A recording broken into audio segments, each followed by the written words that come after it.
Here is my story. One wise man once said that you shouldn't try to understand women. You should just love them. But how can you love them when money has become the top priority in their lives? According to statistics, cheating has become more common among women than men. Moreover, they don't consider it anything extraordinary. When caught cheating, women try to blame it on the man, her husband, claiming that both partners are always to blame for problems in a relationship, even cheating. I met my future wife, Amber, by chance. I was visiting a friend from college and we were supposed to work on a project together. At that moment, there was a young woman about our age at his house, his neighbor, who had come to ask his mom to teach her how to cook some complicated dish. After my friend and I finished working on the project, the women finished cooking, and we all had a nice dinner together. That's how I met my future wife, Amber. I was 20 years old at the time. She was 21. We dated for about a year, and soon after graduating from college, we got married and started living separately from our parents. My parents gifted us my grandmother's apartment after she passed away a month after our wedding. It was tough in the beginning, since after the wedding we were both looking for good jobs and had practically no money. But we somehow managed. I got a well-paid job that matched my skills and requirements. My wife also started earning good money at her company. When we felt more stable in our married life, we started thinking about having kids. Amber dreamed of having a son and a daughter, but she was afraid that she wouldn't be able to have healthy children because of some health issues. So we started carefully preparing for pregnancy, attending various courses, seeing different doctors, and getting tests done regularly. But right at the moment, when, according to doctors and test results, we were both ready, Amber unexpectedly changed her mind about having kids.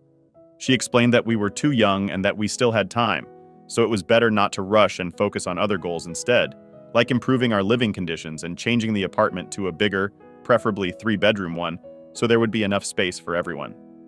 I agreed with her reasoning. I was just a little surprised that she had changed her mind so suddenly. Soon after that, a series of strange little things happened that raised my suspicions. I noticed that my wife started spending a lot of time on social media. Moreover, she did it on her work laptop, which she password protected along with her phone, even though I never used them. Some miscommunications started happening, secrets appeared. It didn't affect our everyday life at all, but it greatly impacted our sex life. My wife often came home late, tired, sometimes didn't go to bed at all, and worked on her laptop. I didn't like it at all. I decided to talk to her about it openly, but instead of a conversation, I got a scandal with accusations that I don't respect her dedication to work. Honestly, I still didn't understand why she had started a fight. The truth came out later and had nothing to do with work. Usually I didn't come home for lunch, but this time I decided to leave work early and agreed to it with my boss. My wife had a day off, so I wanted to surprise her. I bought flowers and wanted to invite her to a restaurant so we could have a calmer, more relaxed conversation, and hopefully it would encourage her to have an honest talk. But when I came home, I immediately saw from the hallway that some sexual activities were happening in the kitchen. Amber and a man, noticing my presence, shuddered and jerked away from each other. They picked up the clothes scattered on the floor and quickly got dressed. Then my wife tells me that the time for an honest conversation has come. I didn't expect such cynicism and cold-blooded tone from my wife, and it made me furious. I threw the book at her and started yelling at her to get out of the apartment with her lover. I don't remember what else I was shouting in a burst of anger and resentment. We stood against each other. The man tried to say something and even calm me down, but I pushed his hand away and punched the stranger twice in the face. But Amber stood up for him and got between us. Turns out my wife was going to leave me for this stranger and said I had no right to be a citizen of a foreign state. That's when I started listening to his speech and noticed that the man spoke English poorly with a strong accent, with great difficulty. He started saying that he had loved my wife for a long time and had come to take her with him to Spain. I looked at him, appraising where he seemed to be over 40 years old and objectively unattractive. Although expensively dressed, clearly another rich man looking for a beautiful young woman. The puzzle in my head quickly came together once when cleaning the apartment and putting away the clean clothes. I found a couple of books in her underwear drawer. One was in English, Spanish phrase book, the other completely in Spanish, and another one was a textbook for learning Spanish from scratch. Back then, I was just surprised, but didn't make much of it. Maybe my wife wanted to learn something new and then travel with me to Spain or another Spanish-speaking country during vacation. Now, I understood that all her secret correspondences stealthed those foreign language textbooks. It was all because of her lover. What a fool I was for not realizing it immediately.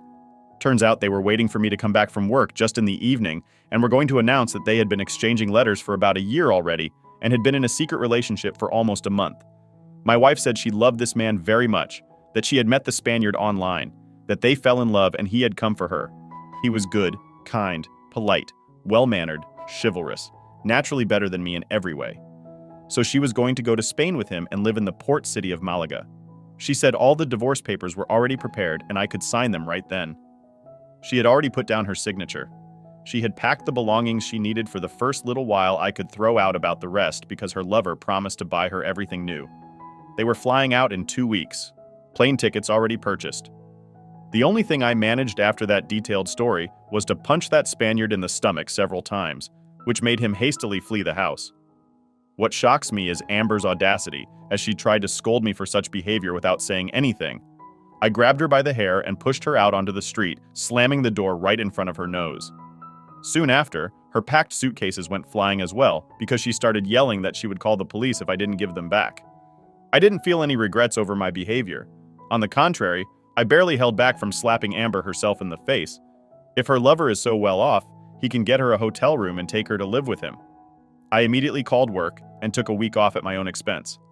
Honestly, telling my boss that I was getting a divorce from my wife, he understood everything. I went to the store and used the money I had put aside for the restaurant to buy lots of alcohol and food instead. I drank for 3 days. The rest of the time I just lay at home and did nothing. How could I do anything when my head was occupied with other things? By the end of my time off, I accepted the fact that my marriage had come to an end. Although my heart ached from such an ending to my married life, I guess it's still better than endless horror. I didn't expect such deceit and betrayal from her. My story should have ended there. But as they say, not everything is so fast and simple in life. 3 weeks passed since the moment I kicked out my wife and her lover. I came home from work quickly, ate dinner, and collapsed on the couch with a beer bottle, hoping to watch some TV. Then the doorbell rang. I opened the door. My wife was standing on the threshold of my house. She immediately said that we needed to talk very, very seriously. Well, come in, I say. We can talk if we need to. How? I gloated. I can't put it into words for you. Turns out this Spaniard had his sights set on not just my wife in America. Aside from her, he had 7 other women. Naturally, he chose only one, and it wasn't my wife at all. He flew off to Spain on those same plane tickets with a 19-year-old girl while he robbed Amber, taking all her money, savings, and expensive jewelry. My wife returned to her mom's and lived with her for a whole week while she lived there. She thought about me all week and remembered our life together. She realized how much she had lost when she left me and that she simply couldn't live without me. She confessed with fake tears in her eyes that she had made a huge mistake, that she actually loved only me, that she deeply regretted her behavior and asked me to forgive her. She understands that forgiveness won't come right away, but she is ready to work on herself and make every effort to fix her mistakes that nothing like this will ever happen again. She wants to have kids with me and agrees to all the conditions, I said. Of course, she was interested whether I had signed the divorce papers or not. I said, okay, I'll think about it. Come see me in like 3 weeks. And then I had signed the papers, even though I actually hadn't at that point. I said, say then, it's better she leaves now because some girls were supposed to come over to my place. You should have seen her face when I mentioned other women. I didn't care that it was a lie. I didn't regret my little prank. When my wife came 3 weeks later, I was seriously set on divorce, had signed all the documents and submitted them to court. Amber seemed to burst at that moment.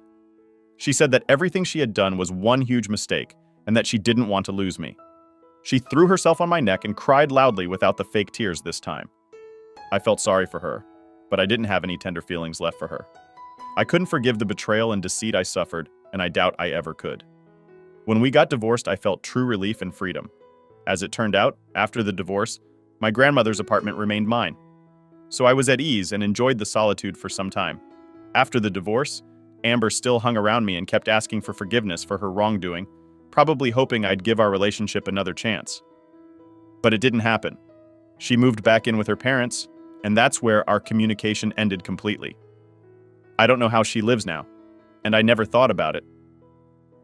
While I'm still young, I can focus on myself and live as I please. That's the story. If you liked it, please support us with a link as well as subscribe to our channel right in the comments. What do you think about the story? Thank you for being here with us.